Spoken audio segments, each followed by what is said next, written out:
বন্ধুরা আজকের আবার নিয়ে চলে এসেছি ম্যাথটিক্স। তো আজকের আমরা শিখব টেবিল অফ 61 অর্থাৎ 61 নামতা।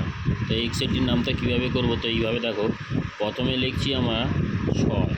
তো 6 লেখার পর আবার 6-এর সঙ্গে 6 যোগ করলে কত হচ্ছে না 12, ঠিক আছে। তারপরে 6 করলে কত হচ্ছে 18, তারপর 6 করলে হচ্ছে 24, তারপর 6 করলে কত হচ্ছে তার সঙ্গে হচ্ছে 30, 30-এর সঙ্গে 6 যোগ করো কত হচ্ছে 36, 36-এর সঙ্গে 6 যোগ করো কত হচ্ছে 42, 42-এর সঙ্গে 6 যোগ করো কত হচ্ছে 48, 48-এর সঙ্গে 6 যোগ করো হয়ে যাচ্ছে 54।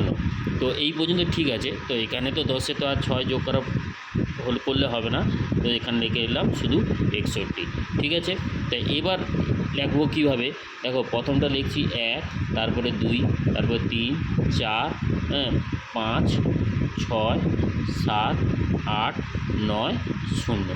দেখো কত সহজে 61 নামতা হয়ে গেল। Thank you.